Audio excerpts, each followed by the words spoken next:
Bonjour à toutes et à tous, merci de nous rejoindre pour cet atelier. Nous vous prions d'excuser le retard que nous avons pris ce matin.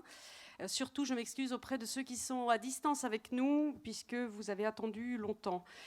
Notre atelier, on va devoir l'écourter, puisqu'à 12 heures, nous devons nous retrouver dans une salle plénière et qu'ensuite, il y a des déjeuners et des ministres qui vont arriver.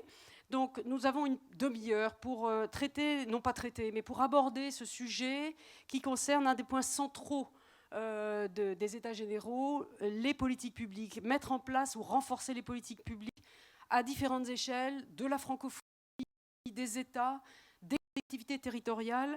Avec moi, et je vais leur laisser très très vite la parole, Marietou Dongué-Diop, ancienne consultante à l'UNESCO pour l'élaboration d'une loi sur le livre en Afrique, ancienne directrice du livre et de la lecture du Sénégal et ancienne présidente de l'Association sénégalaise des bibliothécaires, des archivistes et documentalistes. Bonjour. J'aimerais qu'on puisse les voir à l'écran si c'est possible. En principe, donc si c'est possible. Serge Donchuen-Kwam, directeur des presses universitaires d'Afrique au Cameroun, coordinateur de l'Alliance internationale des éditeurs indépendants. Rémi Gimazan, chef du département de l'économie du livre au ministère de la Culture en France.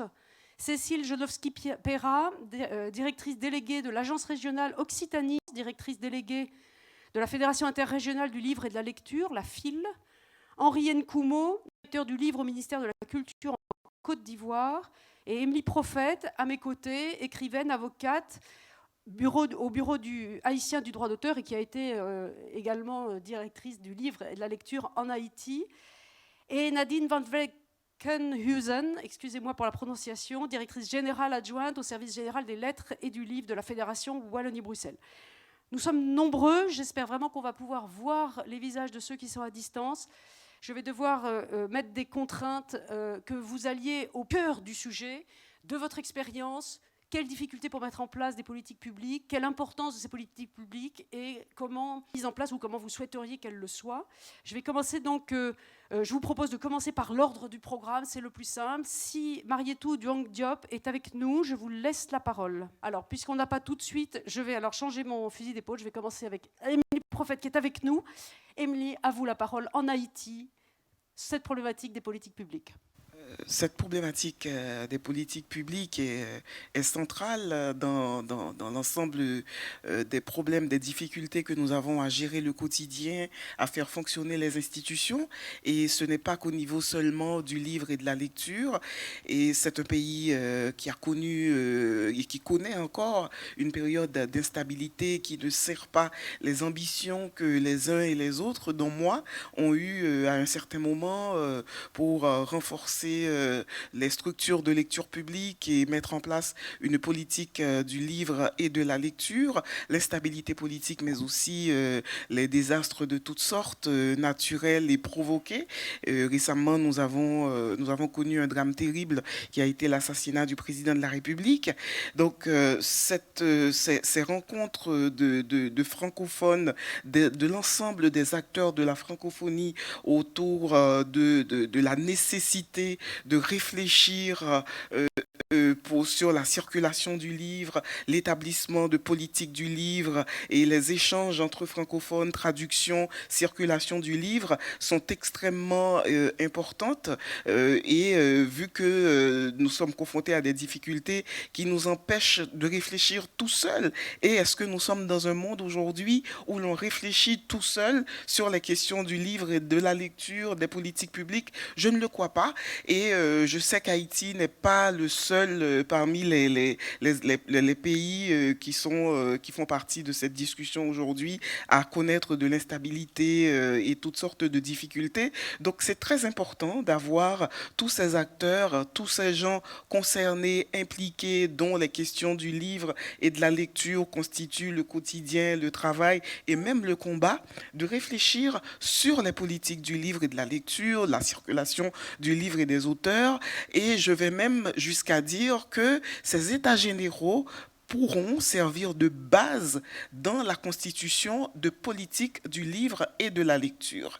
Nous ne sommes pas seuls au monde et cette interconnexion, justement, c'est l'un des objectifs de ces états généraux, interconnecter tous les acteurs du livre et de la lecture pour de l'égalité, on en a besoin, pour décentrer aussi la question du livre dans la francophonie, dans l'espace francophone, puisque nous sommes absolument bouffés par la France, et tout passe par la France. Les écrivains dans la francophonie de la périphérie, entre guillemets, ont beaucoup de mal à accéder au marché français.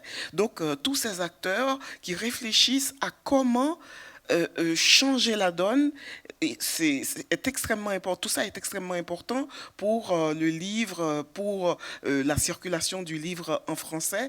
Et donc, voilà, c'est un pas décisif que nous faisons aujourd'hui avec ces rencontres pour trouver des solutions, que les acteurs se regardent dans les yeux et se disent qu'est-ce que nous allons faire puisque le problème a été identifié.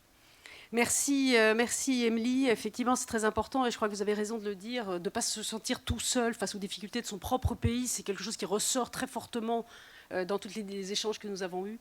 Et donc, ça peut être effectivement à des niveaux un peu généraux de la francophonie, ça peut être des relations bilatérales, ça peut être au niveau de sous-régions, etc. Mais comment donc relier et mettre une dynamique. Est-ce que... Ah voilà, formidable.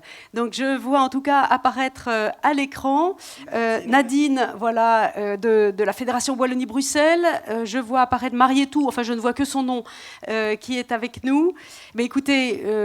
donc je ne sais pas si les autres sont également connectés, mais je vous propose donc Nadine van Velkenhuizen de nous exposer aussi ces problématiques de politique publique en Fédération Wallonie-Bruxelles, comment vous voyez l'articulation avec les autres pays de cette francophonie ou les autres États et votre expérience sur cette question. Oui, merci beaucoup Madame Marseille, merci de manière générale aux organisateurs des États généraux, de ces États généraux. Alors, je vais présenter, j'espère que vous voyez mon écran. Tout à fait, très bien. Voilà. Donc, pour l'instant, la politique du livre en Fédération Wallonie-Bruxelles, elle se concentre principalement, mais pas exclusivement, sur un contrat, la mise en place d'un contrat pour la filière du livre en Fédération Wallonie-Bruxelles. Alors, quelques mots pour vous présenter brièvement le contexte général dans lequel cette initiative s'inscrit. Cette initiative, elle est inspirée d'exemples de contrats français similaires qui ont été développés dans des régions comme le Limousin, les Midi-Pyrénées, l'Alsace, etc. Et c'est vraiment la complexité, je dirais, institutionnelle belge, avec ces différents niveaux de pouvoir, qui ont en fait chacun des compétences spécifiques en matière de politique du livre. C'est cette complexité institutionnelle qui nous a conduit à développer ce contrat de filière. Et donc ce contrat, en fait, il répond à une double nécessité. D'une part, c'est articuler les moyens budgétaires qui sont disponibles, vraiment dans une perspective d'efficience et de mutualisation des moyens, d'économie d'échelle, et d'autre part, coordonner les interventions des différents niveaux de pouvoir autour d'objectifs stratégiques qui ont été identifiés comme prioritaires par tous les signataires du contrat. Alors, qu'entendons-nous précisément par contrat pour la filière du livre ? Je dirais que le terme filière, il est ici utilisé dans son sens le plus classique, donc c'est la chaîne d'activité qui conduit du créateur au lecteur. Ce qui est important, c'est que le lecteur, et donc les pratiques de lecture, le développement des pratiques de lecture, sont bien inscrits dans le périmètre du contrat. Et l'autre point important, c'est que l'accent est mis sur les relations entre les acteurs de la chaîne, donc sur l'interdépendance et la solidarité des différents maillons.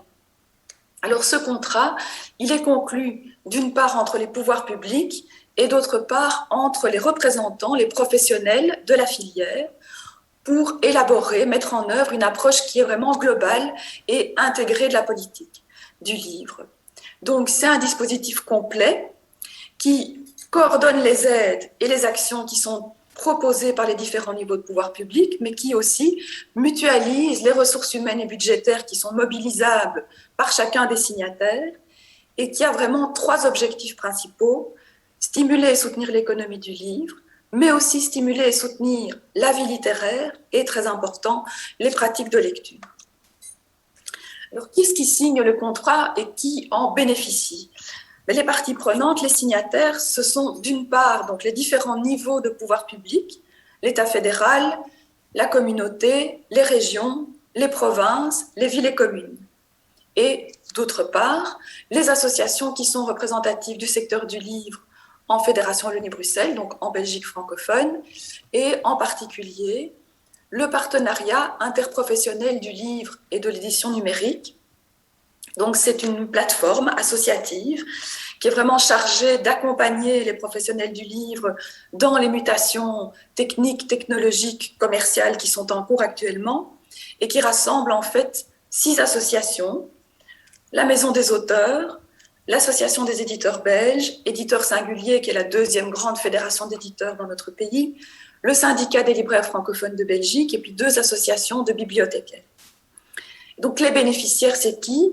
D'une part, c'est l'industrie du livre dans son ensemble, parce que le contrat, il porte une vision collective et solidaire de la profession, mais c'est aussi chacun des acteurs de la filière en particulier, puisqu'il y a des actions et des soutiens qui s'adressent plus spécifiquement soit aux auteurs, illustrateurs, traducteurs, soit aux éditeurs, soit aux imprimeurs, aux diffuseurs, distributeurs, aux libraires, aux bibliothécaires, puis à l'ensemble des organisateurs aussi de manifestations littéraires et de médiateurs de la lecture. Alors les enjeux du contrat, ils sont de 2 ordres. Au plan économique, mais le contrat il vise à garantir la pérennité de la filière, une pérennité qui est menacée, nous le savons aujourd'hui, par une série de facteurs bien identifiés. Il y a évidemment l'unification des marchés, la concentration d'un certain nombre de gros opérateurs et surtout la surproduction qui étouffe l'ensemble de la filière.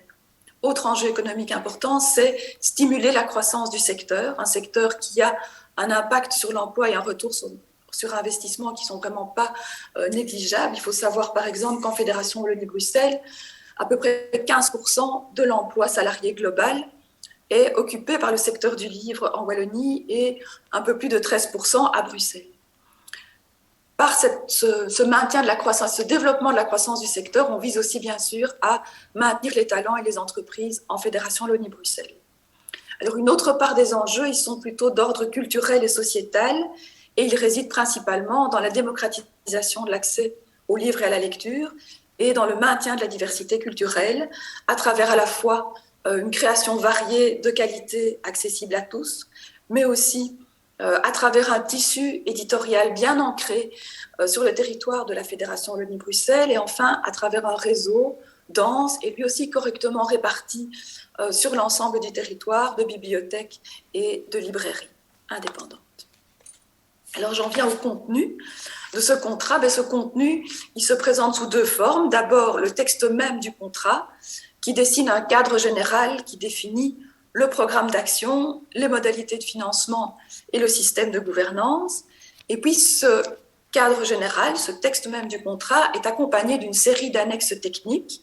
Il y a donc une annexe par action et chaque annexe présente successivement le contexte spécifique dans lequel l'action se déroule, les enjeux et les objectifs opérationnels de cette action, les bénéficiaires propres de cette action et les modalités concrètes de mise en œuvre. Alors le programme d'action que je viens d'évoquer, qui est donc exposé dans le texte général, ce programme d'action, il est décliné par chacun des niveaux de pouvoir signataires du contrat et ce qui rassemble en fait les différents signataires et ce qui fait le corps même du programme d'action, ce sont 6 objectifs stratégiques, 6 priorités qui ont donc été identifiées par les signataires.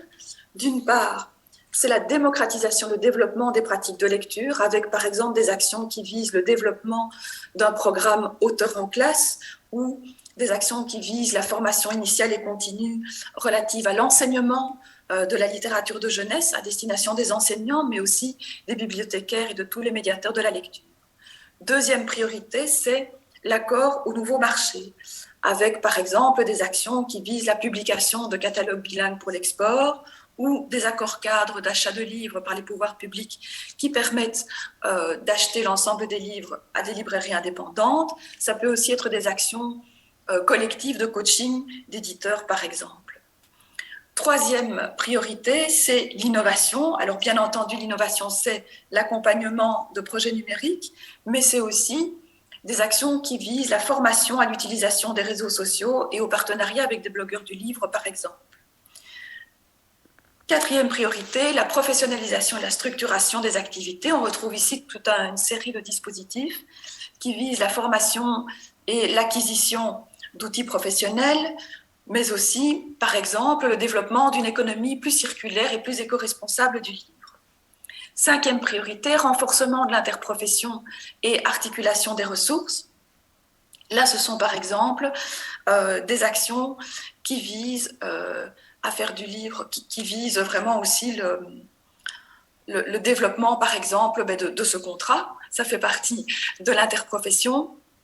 C'est aussi le renforcement des structures comme le PILEN, donc le partenariat interprofessionnel. Dernière priorité, la promotion des acteurs et des activités de la filière. Là, ce sont, par exemple, des actions qui visent la constitution de pools d'attachés de presse pour de petits et moyens éditeurs, la mise en œuvre d'une campagne « Lisez-vous le Belge » à l'échelle nationale et internationale, ou des actions qui visent à faire du livre un secteur moteur et exemplaire pour l'égalité des genres.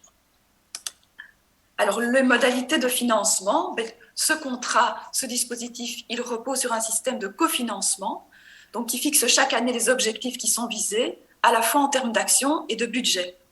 Et les différents signataires s'engagent tous à apporter les ressources humaines et financières qui sont nécessaires à la bonne exécution des actions qui ont été fixées et des actions, bien évidemment, qui relèvent de leur propre niveau de compétence et qu'ils ont choisi eux-mêmes de développer. La gouvernance, elle repose sur deux instances. Un maître d'œuvre qui est vraiment en charge de l'animation du contrat, c'est le service général des lettres et du livre que je dirige, donc l'administration. Et puis un comité technique qui lui est en charge plutôt du suivi et de l'évolution du contrat, dans lequel est présent un représentant de chaque association professionnelle du livre, donc les auteurs, les éditeurs, les libraires, les bibliothécaires, un représentant aussi de chaque service administratif, donc des différents niveaux de pouvoir impliqués dans la mise en œuvre concrète du contrat. Enfin, élément important, le contrat prévoit aussi son évaluation sous la forme qualitatif et financier. Cette évaluation, elle est rédigée par le maître d'œuvre et elle est présentée annuellement à tous les signataires du contrat. Voilà, j'espère ne pas avoir été trop longue.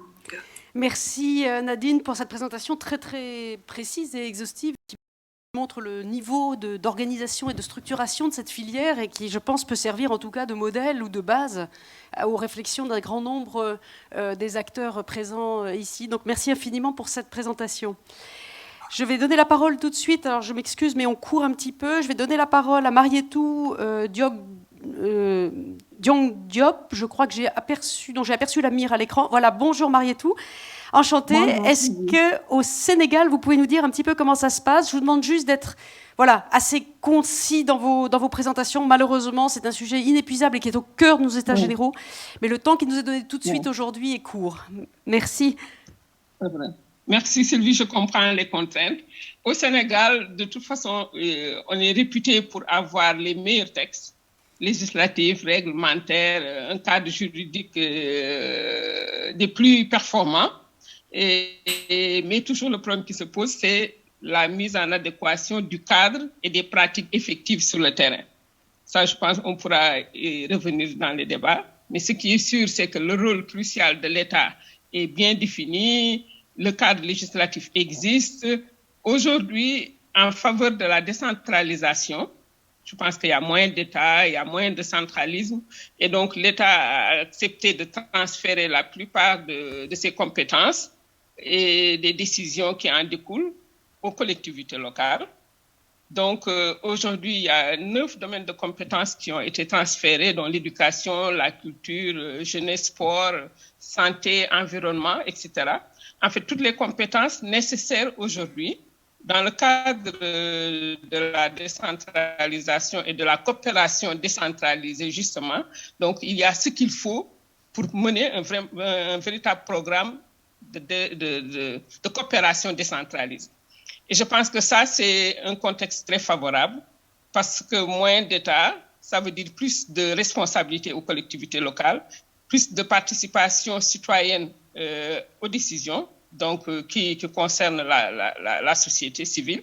Et donc, je pense qu'aujourd'hui, c'est cette opportunité-là qu'il faut saisir pour vraiment positionner la lecture, le livre, au cœur de l'agenda des collectivités locales qui en ont aujourd'hui les prérogatives. Donc, je pense que ça, c'est un atout. La francophonie propose un programme intéressant avec ses assises. Je pense que c'est une opportunité à saisir par les collectivités locales pour développer un programme autonome, tout en restant dans le cadre légal défini par l'État. Ce que je veux aussi de l'association des professionnels. Parce qu'au On a un petit problème de connexion. On vous entend de façon très hachée. Quand les professionnels bougent... Allô, on m'entend? Oui, là tout de suite, oui. Allô? Oui, donc je dis au Sénégal, quand les professionnels bougent, l'État bouge. Quand les professionnels s'arrêtent, l'État s'arrête. Et donc, les associations professionnelles, aussi bien de bibliothécaires, d'éditeurs notamment, des écrivains aussi, ont un rôle déterminant à jouer pour la redynamisation de la politique du livre et de la lecture. Et aujourd'hui, je pense que l'association, si le fonds d'aide à l'édition a connu le boom que ça a connu, on est passé de combien? De 6 000 euros à 1 million d'euros. Ça a été, même si c'est moi qui, à la base, a eu à mettre en place ce fonds d'aide, à faire l'argument qui a créé le fonds d'aide, l'action des écrivains a été décisive pour faire passer le fonds d'aide de 6 000 euros à 1 million d'euros. Et donc, ça veut dire que le lobbying des écrivains et en amont celui des éditeurs a contribué à développer le fonds d'aide à l'édition. Mais ça crée toujours un déséquilibre parce qu'il ne s'agit pas de développer un tel secteur, l'édition par exemple, fournir de l'aide aux éditeurs, promouvoir la création littéraire sans qu'il y ait une politique nationale qui sous-tend tout ça et qui permette d'articuler les différents maillons de la chaîne du livre. Parce que développer l'édition sans pour autant régler le problème de la distribution des ouvrages, le problème des bibliothèques de proximité, de lecture publique au niveau de tous les échelons territoriaux. Donc tout cela pose problème. Donc il ne faut pas favoriser l'émergence de monstres comme ça au détriment d'autres filières. Donc je pense que le problème donc, de fond aujourd'hui au Sénégal, c'est vraiment que les professionnels qui ont eu à faire leurs preuves dans les années 70, puis dans les années 90 et en 2000, quand j'ai été nommée à la direction du livre et de la lecture. Donc, ces professionnels ont eu à jouer un rôle déterminant pour les textes à mettre en œuvre, les cadres bien définis et les moyens pour mettre ça en œuvre, donc également établis et clairement définis. Aujourd'hui, il leur revient encore de monter au créneau pour justement accompagner les collectivités locales dans le cadre de la coopération décentralisée et les aider justement à profiter au maximum des opportunités de cette dynamique nouvelle ouverte par la francophonie. Parce qu'il est clair que même si la coopération, la décentralisation permet aux collectivités d'être autonomes, il est clair également que c'est même les acteurs de ces collectivités locales n'ont pas toujours la formation qu'il faut pour pouvoir profiter de la coopération décentralisée. Par exemple, quand on regarde dans les requêtes de partenariat qui sont introduites par les collectivités locales, les bibliothèques et services de lecture sont presque inexistants. Ils parlent de problèmes d'équipement, de forage, etc. Tout ce qui est technique, problème technique et qui concerne leurs conditions de vie, c'est ça qui est mis en relief, mais pas les bibliothèques et services de lecture. Et donc, c'est là que l'Association professionnelle nationale des secteurs du livre peut vraiment faire un travail de sensibilisation, de lobbying, d'accompagnement des collectivités locales pour leur faire comprendre que dans le cadre des compétences transférées, elles ont la possibilité d'agir pour faire développer la lecture et les services de bibliothèque dans leur localité et également les accompagner dans le plaidoyer et dans l'élaboration des requêtes de financement ou l'établissement de nouveaux partenariats. Je pense que sans l'accompagnement de ces professionnels, les collectivités locales ne peuvent pas profiter au maximum des opportunités de la coopération décentralisée. Merci beaucoup, Marietou. Merci. Voilà, c'est très clair, et je pense que ce qui est très intéressant dans ce que j'entends là, c'est vraiment cette articulation entre les différents niveaux et la décentralisation, comment ça se gère au quotidien et comment s'assurer que justement tous les acteurs de ces collectivités ont la formation suffisante dans des domaines spécifiques que sont ceux du livre et de la lecture, et comment coordonner, fédérer tout ça. C'est en cela que c'est intéressant de croiser avec l'expérience de la Fédération Wallonie-Bruxelles aussi, qui met en place précisément des structures pour réunir tout le monde. Donc merci infiniment. Je ne sais pas si on a en ligne Serge Donchwen-Kwam ou Henri Nkumo ou Rémi Gimazan ou Cécile Jodlowski-Perra, donc qui sont nos intervenants à distance. Je ne sais pas qui on a en ligne précisément ce matin. Est-ce qu'on a à la technique? Oui, il n'y a personne, d'accord. On est trop en retard et je pense que c'est le problème des connexions à distance, c'est que quand on est trop en retard, c'est compliqué. Eh bien écoutez, du coup, je crois qu'on a déjà eu quand même un bon panorama. Dans les intervenants donc, qui devaient nous présenter des choses, il y a tout ce travail qui a été fait par l'Alliance des éditeurs indépendants de faire un panorama des politiques publiques, et c'est en cela que Serge Donchwen-Kwam devait intervenir pour présenter ce panorama des politiques publiques, et en tout cas il est disponible, il est aujourd'hui je crois sur le site de l'Alliance internationale des éditeurs indépendants. C'est aussi une façon de partager ce qui se fait dans les différents États, et notamment en Afrique subsaharienne francophone. Cécile Jodlowski-Perra devait nous parler un petit peu justement au sein d'une collectivité locale de la façon dont la région Occitanie en France gère cette question du livre, mais ça a été évoqué finalement dans les sujets que vous avez pour prendre des questions que vous souhaitez éventuellement poser ici dans la salle ou à distance. Je ne sais pas s'il y a déjà à distance pas de questions non plus. Est-ce que vous avez des questions à poser? Et sinon, oui. Est-ce qu'il y a... J'ai un peu de la lumière dans les yeux. Donc, est-ce qu'il y a des questions sur ces politiques publiques? Et sinon, écoutez, je vous propose, on est déjà 3 intervenants, donc je vous propose peut-être de revenir si l'une ou l'autre d'entre vous souhaite aller plus en profondeur, du coup, des probabilités finalement à mobiliser. Est-ce que ce sont des questions de moyens? Est-ce que ce sont des questions de faire monter ce sujet du livre et de la lecture évidemment, vous l'avez dit, Émilie Prophète, dans d'autres préoccupations. Donc comment articuler ces niveaux de priorité dans des pays comme celui d'Haïti, où on voit bien que les priorités sont déjà à redonner des conditions de vie gérables, possibles, humaines à des gens qui ont été... votre pays qui a été très, très maltraité par la situation du tremblement de terre en particulier, et puis des difficultés que vous enchaînez un petit peu. Peut-être vous pouvez nous parler plus de ça, c'est-à-dire comment vous faites pour faire monter cette question de la culture, du livre, de la lecture, qui sont des enjeux de fond.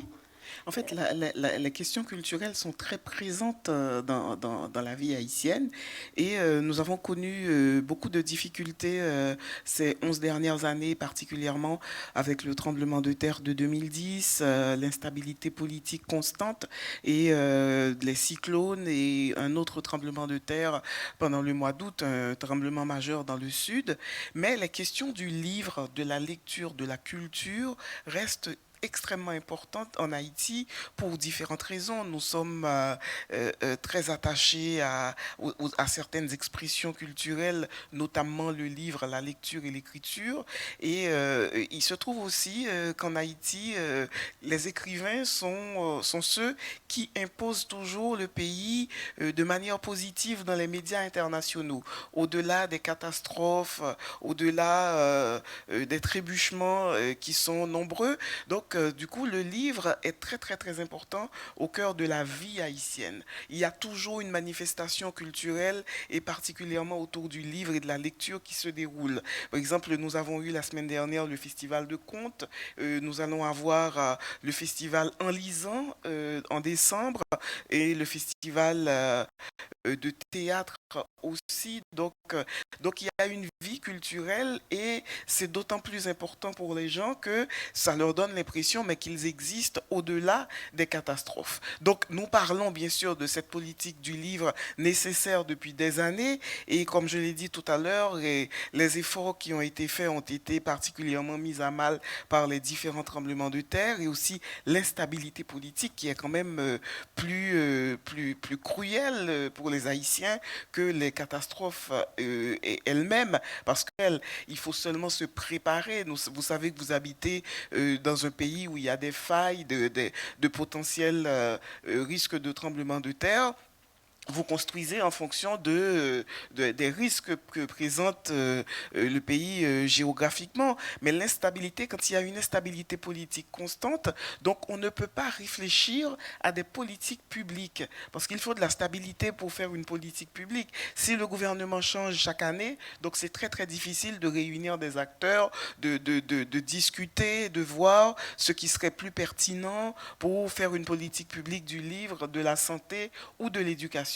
Mais le livre reste au cœur de la vie parce que le livre sauve des vies. Ils lisent, on lit pour exister, pour être haïtien. Moi, je fais partie de ceux dont le livre a sauvé la vie. Si je n'avais pas rencontré le livre très tôt dans ma vie, peut-être que j'aurais disparu d'une certaine manière, peut-être pas physiquement. Et les Haïtiens et Haïtiennes sont beaucoup à penser que le livre est important, qu'il doit être mis au cœur de la vie de chacun et de chacune. Et les questions de langue aussi sont très présentes dans la vie quotidienne en Haïti. C'est vrai que nous sommes créolophones, mais il y a toujours et partout ce besoin de lire en français, ce besoin d'accéder à d'autres langues, dont le français qui est une langue officielle à côté du créole.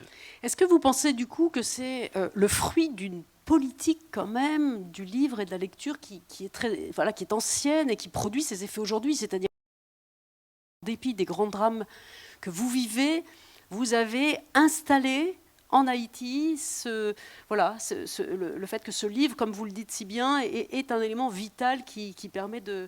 Est-ce que vous pensez que c'est lié justement à une grande histoire de politique publique en Haïti ? Totalement. Haïti est devenue indépendante en 1804 et quand Haïti est devenue indépendante, Haïti a été marginalisée par les puissances de l'époque qui étaient encore des puissances esclavagistes. Et en 1860, en 1864, plus précisément 60 ans après l'indépendance, Haïti était encore considéré comme un pays de parias où des esclaves, des Noirs, des va-nu-pieds avaient osé accéder à l'indépendance. Et ne parlaient d'Haïti que ces écrivains et intellectuels dans des journaux en France particulièrement. Et le président de l'époque, le président Salomon, il s'appelait Salomon, il a sorti une loi.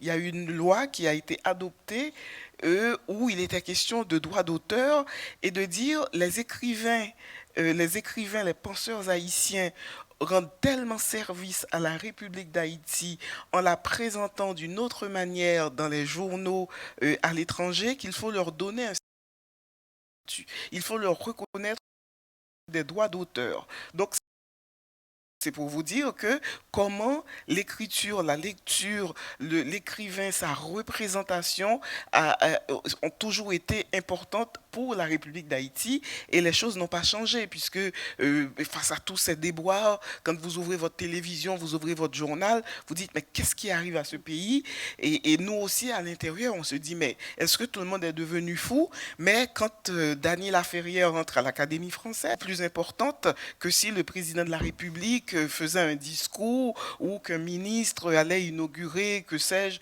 un hôpital. Non, Dany Laferrière a reçu le prix Médicis c'est la nouvelle importante. Donc voilà, les écrivains continuent à être ces gens qui montrent le vrai visage d'Haïti, c'est-à-dire un pays où les gens sont intéressés à la culture, où les gens ont envie de vivre, où les gens ont des aspirations, et un meilleur pays, une meilleure vie. Donc c'est ça la figure de l'écrivain.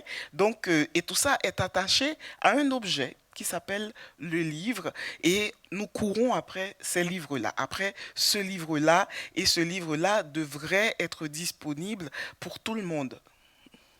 Merci Émilie pour ce magnifique témoignage. Je voudrais me revenir auprès de Marietou. Vous avez été donc consultante à l'UNESCO pour l'élaboration d'une loi sur le livre en Afrique. Donc est-ce que vous pourriez témoigner de votre expérience? Comment fait-on pour réunir plusieurs pays en Afrique et travailler collectivement à l'élaboration d'une loi sur le livre? Si vous êtes toujours en ligne avec nous, Marietou.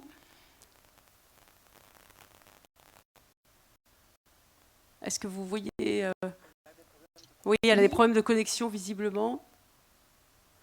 Est-ce que vous voyez si elle est toujours en ligne? Ah oui, voilà. Marietou, bon. vous avez entendu ma question? Oui, je suis là. Oui. Donc, j'ai entendu la question. En fait, je peux dire que si j'ai été sollicitée par l'UNESCO pour faire ce projet de loi type pour l'Afrique, c'est en fait, je pense, par l'acquisition de compétences, de reconnaissance professionnelle et de légitimité que j'ai pu avoir une association professionnelle nationale. Et je pensais à ce titre que j'ai été sollicitée par les autorités du pays, non seulement pour faire la loi sur la bibliothèque nationale, le décret portant organisation et fonctionnement de la bibliothèque nationale, les textes qui organisent la direction du livre et de la lecture, et c'est que l'UNESCO m'a sollicité.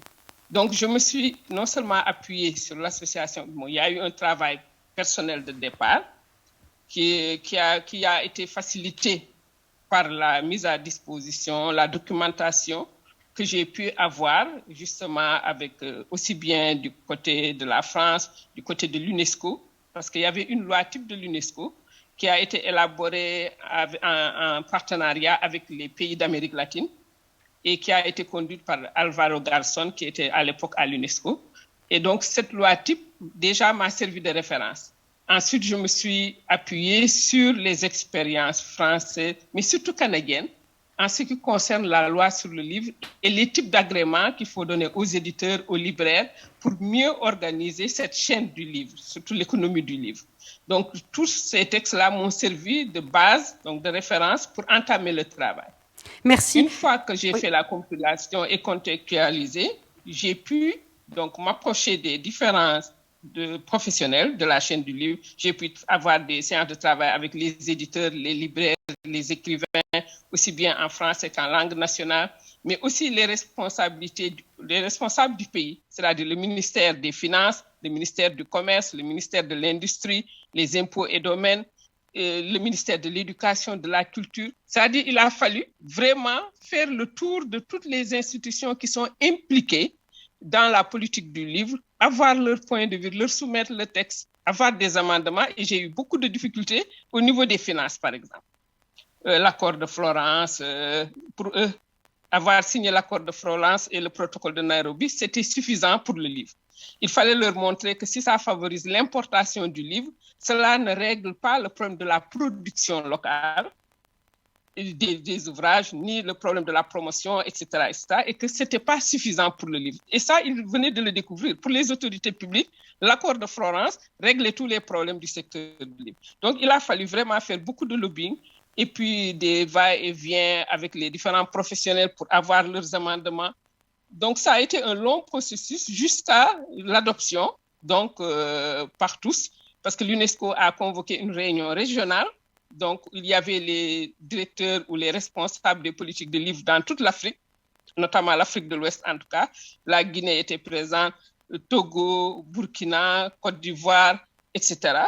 Donc, je pense que même le Maroc a été invité et donc cette loi a été donc proposée et soumise à une assemblée donc régionale, aussi bien représentant du Sénégal que d'Afrique. et a été adopté donc à l'unanimité au bout de ces séances de restitution. Maintenant, il revient à chaque pays donc de l'adapter selon son contexte national, mais tout y est, en fait, tous les éléments devant faciliter une politique intégrée du livre et de la lecture, tous les éléments figurent donc dans ce texte de loi. Voilà. Je crois avoir répondu à votre question, Sylvie. Merci infiniment, Marietou, oui, pour ce témoignage. J'ai vu apparaître à l'écran la meilleure de nos intervenants que nous avions perdus tout à l'heure quand j'ai cherché à les solliciter. Donc, le temps court. On a au maximum 10 minutes devant nous. Donc, je voudrais vous demander d'être très court. Je m'en excuse par avance. Je voulais peut-être passer la parole à Henri Nkumo, donc de Côte d'Ivoire, qui justement, alors bonjour Henri, de nous parler un petit peu de la Côte d'Ivoire. Je suis vraiment désolée pour le timing, mais enfin, pour le temps qui nous reste. Et tout à l'heure, je vous ai interpellé à distance, mais il n'y avait plus personne derrière les écrans. Donc Henri, c'est à vous.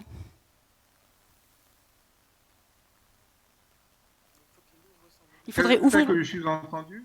Voilà, maintenant on vous entend, Henri. Oui. Merci Sylvie. Je vais essayer d'aller très vite.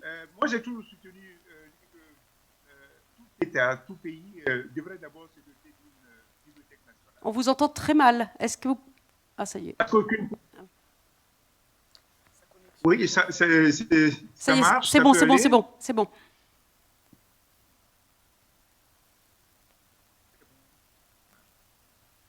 La nationale, c'est l'élément de base dans tout pays. Malheureusement, en Afrique de l'Ouest, par exemple, la plupart des pays ne disposent pas de bibliothèque nationale. Alors, où conserver toutes les productions qui sont faites? Bon, la chance que nous, Côte d'Ivoire, nous avons, c'est que nous avons pu avoir une bibliothèque nationale. Nous avons également pu avoir une loi portant l'industrie du livre, mais je salue les efforts de Mariette parce que nous avons mis une quinzaine d'années pour pouvoir asseoir cette loi qui a été votée en définitive en 2015. Et près de ça, nous avons quand même pu mettre en place deux activités structurantes autour du livre. Il s'agit de deux salons. Le salon du livre d'Abidjan, qui n'est pas cité du salon du livre d'Alger ni du salon de Paris, mais qui avance tout de même correctement. Et puis, nous avons un salon pour construire un nouveau public de lecteurs. C'est le salon du livre pour enfants. C'est un salon qui est à ses débuts. Cela, c'est la 4e édition en décembre. Mais ce sont des essais aux professionnels du livre et au grand public de se rencontrer et de témoigner d'un dialogue fort autour du livre. Et la grande faiblesse que nous c'est que, bien sûr, les infrastructures existent, mais la question de la mise en œuvre de la politique du livre déconcentrée et décentralisée pose problème. Parce que vous savez qu'en Côte d'Ivoire, comme dans la plupart des États du Sud, l'urgence est toujours ailleurs. Il faut mettre en place des politiques de lutte contre la migration, contre le chômage. Il faut asseoir les infrastructures pour tout le secteur BTP, les hôpitaux, les maternités, les écoles. Et le livre est toujours le parent pauvre. Alors l'État, en Côte d'Ivoire, demande aux collectivités décentralisées. On vous entend très mal, Henri, on vous entend très mal.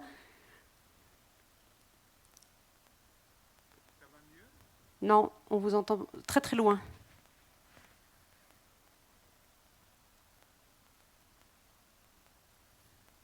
C'est bon, je suis entendu. Vous êtes entendu, mais on oscille beaucoup sur le son, donc c'est un peu difficile de vous entendre vraiment. Je vais vous demander de finir votre propos, peut-être. En fait, je voulais dire, pour terminer, que le problème que nous avons, c'est que l'État demande aux collectivités décentralisées de construire des bibliothèques pour conduire, pour asseoir une politique de proximité de la lecture, mais malheureusement, les collectivités n'ont pas de ressources et demandent à l'État d'augmenter leur budget. Et donc, c'est dans ce jeu assez trouble que nous vivons. Bon. Dans les régions, il n'y a presque pas d'espace de lecture pour les petits. Donc je comprends, Serge, pardon, Henri, on vous entend très très mal. Je comprends que votre problème, c'est qu'effectivement, le manque de bibliothèques aujourd'hui et la difficulté d'installer des bibliothèques et qu'elles soient voilà, approvisionnées. Malheureusement, je crois qu'on va devoir interrompre parce que vraiment, on entend de façon extrêmement faible. Merci infiniment, Henri, d'avoir été avec nous. Je voudrais donc passer la parole peut-être de l'autre côté du continent à Rémi Gimazan, qui est donc au service du livre et de la lecture en France. Rémi, je m'excuse par avance, vous n'allez pas pouvoir développer toutes les politiques du livre en France, mais peut-être réagir par rapport à ce que vous avez entendu et surtout en 2 minutes, voilà, nous dire l'essentiel de la politique publique du livre en France, finalement, que vous conduisez au ministère. Bonjour Sylvie, bonjour à tous, est-ce qu'on m'entend clairement ? Alors, il faut que vous approchiez du micro parce que... Le micro est devant ma bouche, hein, c'est mon casque. Ça y est, on vous entend. D'accord, le micro est devant ma bouche. Mais le problème d'Internet est peut-être chez nous, ici en Tunisie, si je crois. Mais on vous entend Rémi. Entendu.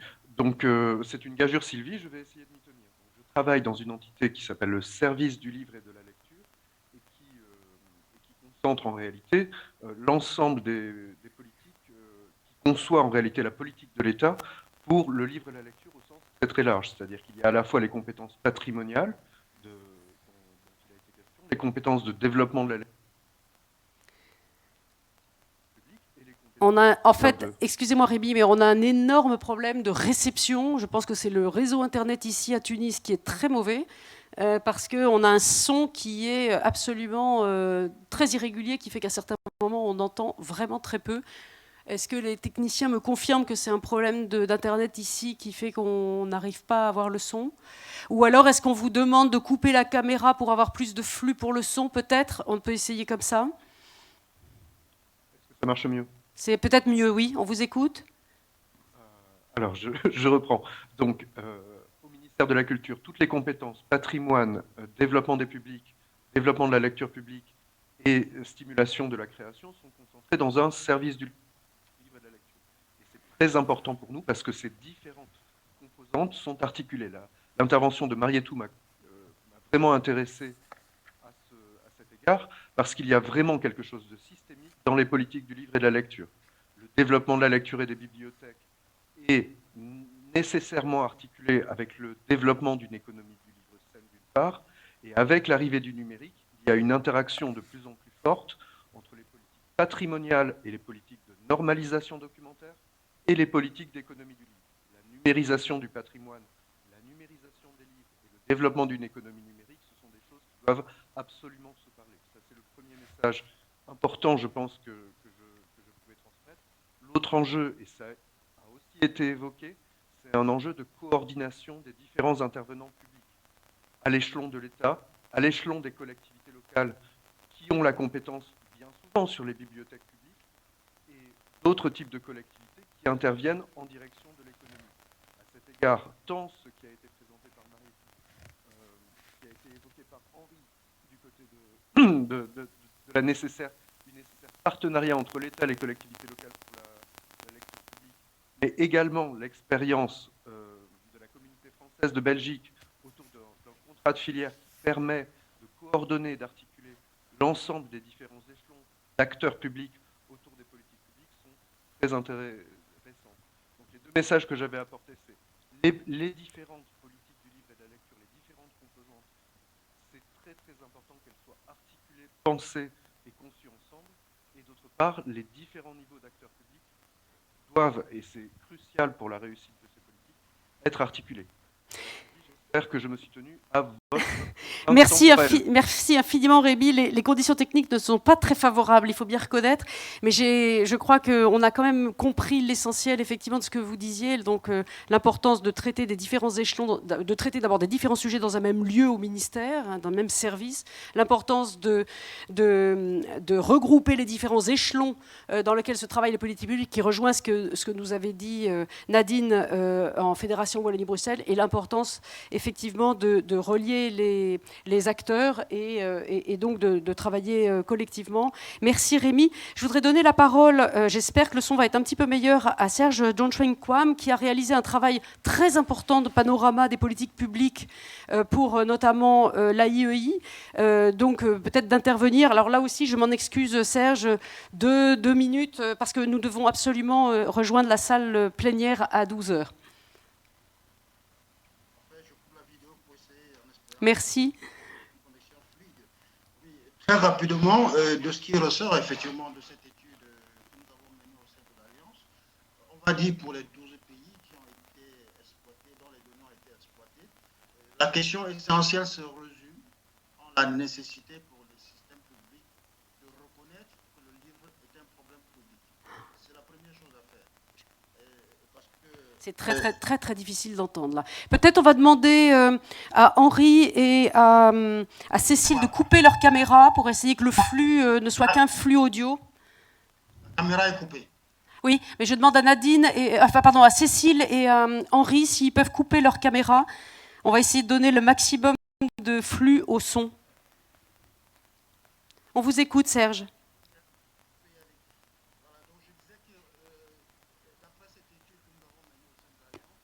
Non, on n'entend pas. Non, on n'entend pas. Mais je pense que le problème est vraiment à Tunis. On n'entend pas du tout le son. C'est trop faible pour. C'était toujours dans cette salle ? Alors, on est victime, alors c'est pour ça que ça passe pas bien, c'est donc peut-être lié.